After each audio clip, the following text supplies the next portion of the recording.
Hi there. Are you in creation mode or are you stagnating? Are you in stagnation mode? That's the topic today. Welcome to the channel. It's a big question. Are you in creation mode or stagnation mode?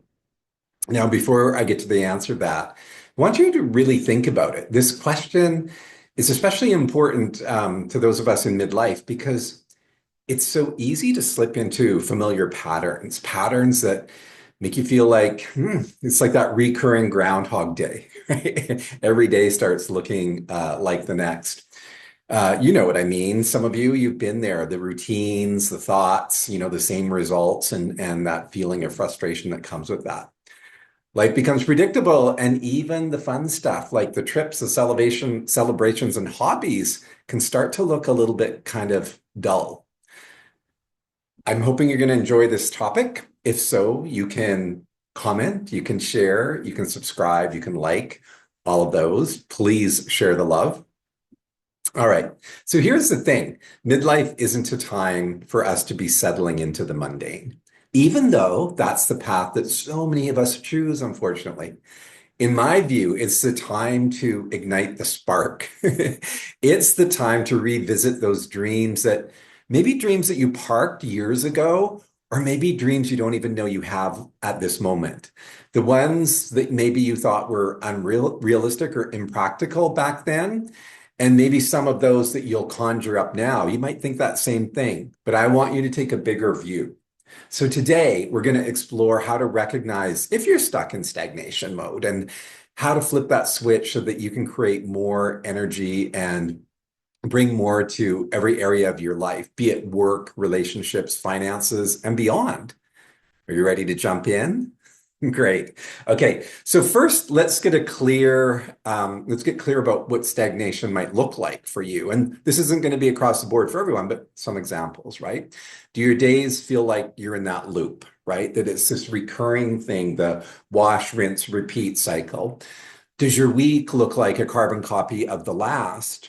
And just reflect on that. Like how many of the past weeks have looked pretty much the same? Maybe you make your Costco run the same time every Saturday morning.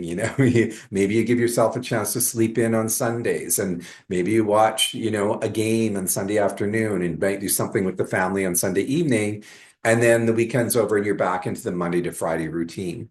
Just think about it. What does it look like?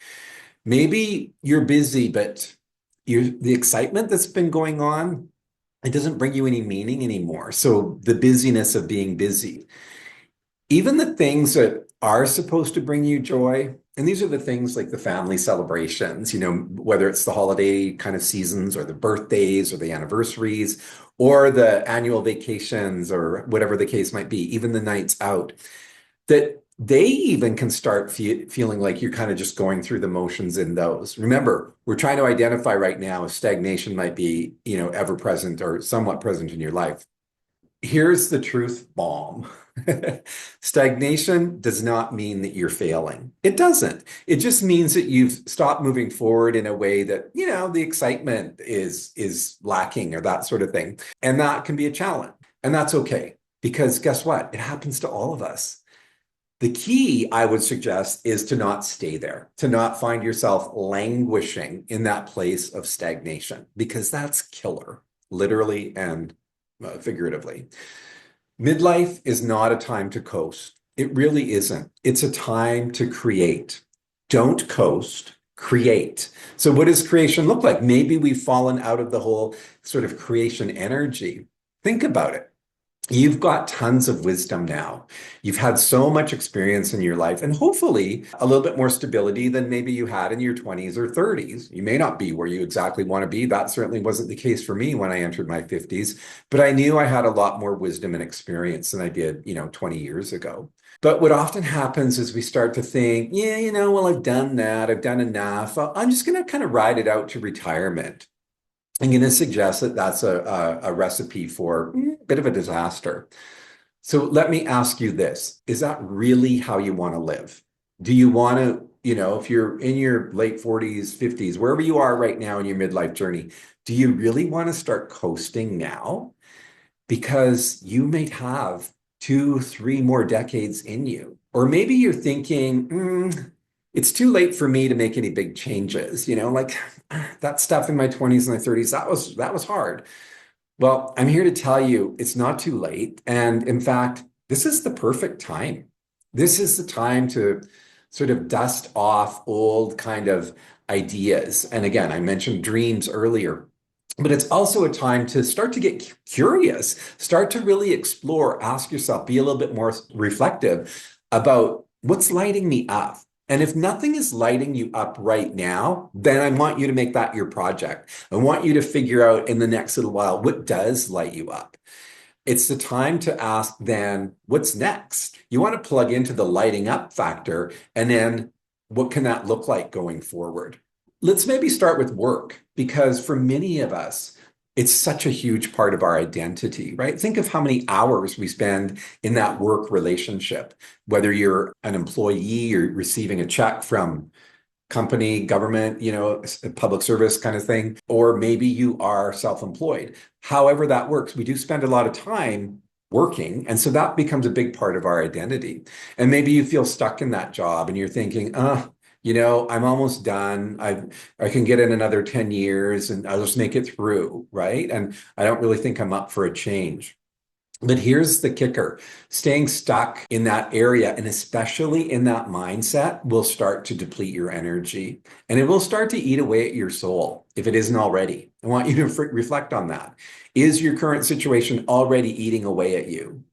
Ask yourself, what would it look like to feel energized by your work again, by whatever you're doing? Think about that.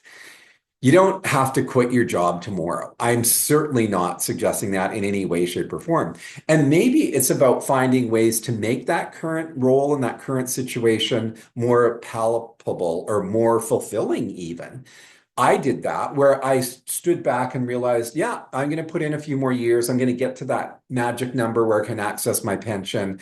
And I'm going to show up to work in a way that I'm going to do my job. I'm not going to take it on as my identity.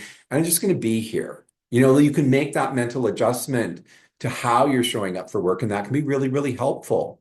Or maybe it's exploring a side hustle, a passion project that excites you, and that could lead to gainful employment. Maybe it just means leads to more excitement in your life, more interest, and again, upping that energy. Remember, work doesn't have to just be about a paycheck. It can be a way of expressing yourself. It can be a way of personal growth. It can be a way of creating more meaning and a meaningful existence. Let's look at relationships too. So have you noticed that your relationships, especially your most close ones, your most intimate ones, feel flat? And maybe that spark has left in some way, shape, or form in your romantic relationship. And you're just not connecting in the way that you used to or the way that you would like again. So here's the good news. You can reignite that spark. I would say it starts with curiosity and communication. And so maybe that's, trying something new together, taking a class. I just had a woman tell me the other day that when her husband enrolled in a yoga teacher training program, she kind of wanted to be with him and spend more time with him. So she signed up too, and they had this amazing experience going through that program together, learning together.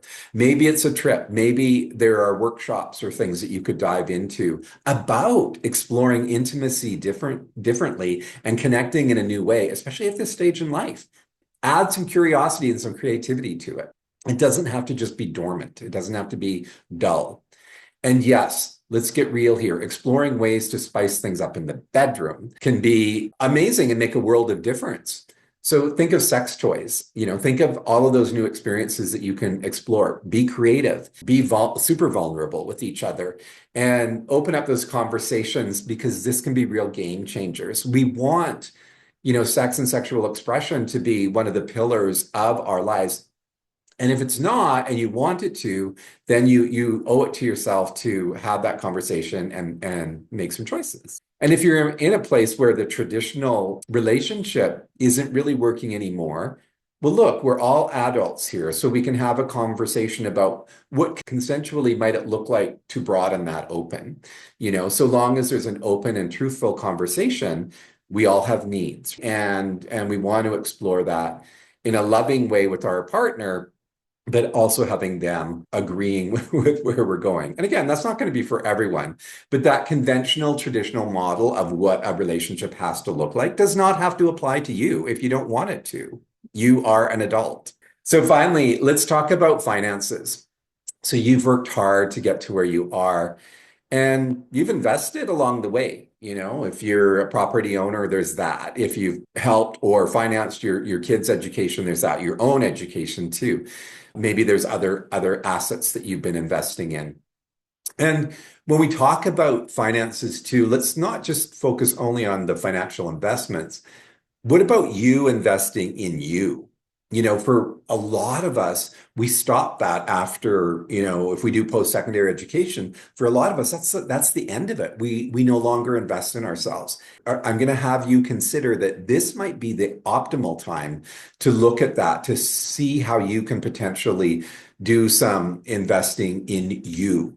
Because the idea of personal growth, of exploring what happiness looks like now when you've had a career, you've had your jobs, you've had your successes. Maybe you're in that sort of sandwich part of life where you've got the kids kind of growing, doing their thing. You might still have your parents that you're supporting. And what can things look like in there that are about you, where you can give yourself a little bit of growth and expansion, where you can start to explore some new dreams? Maybe it's taking a course that you've been thinking about or aren't really sure. Why not explore that? You could hire a coach, someone like me, to help you navigate yourself through this midlife terrain.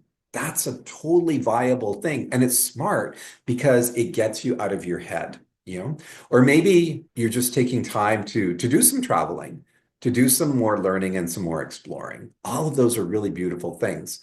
Remember, you are the best investment you can make. Investing in yourself is the best investment you can make. The returns on that investment are more fulfillment, more joy, personal growth. Those are all priceless. They are. I know after I left my day job of 25 years and started to pursue my other passions, which I'd already been doing, but I did more focus on that, I really felt myself growing into this next version of myself. And I know you can do that as well. So here's a fascinating fact. Studies show that people who keep reinventing themselves as they age, those of us who are curious, who want to keep learning, and who are eager to embrace change, are not only happier, but we also live longer and healthier lives. There's something to this. So staying in creation mode, so we started, are you in stagnation or creation? So staying in that creation mode, being creative, what could it look like? Keeps you young at heart. It keeps you excited about life, and it gives you the resilience to handle whatever challenges come your way. And look, you might be fearful about, well, I don't really want to invest money in myself at this stage because I've got my retirement. That's really a limited mindset, a really closed kind of worldview. So why not take a more expansive view on things and really explore who you can become? Because let's be clear, a lot of people don't actually come into their fullness until their 60s.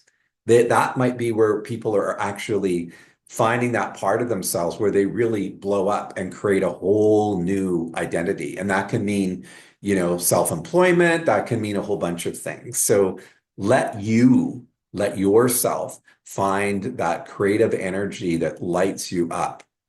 So here's the big question. Are you in creation mode now, or are you in stagnation mode? Please reflect on that.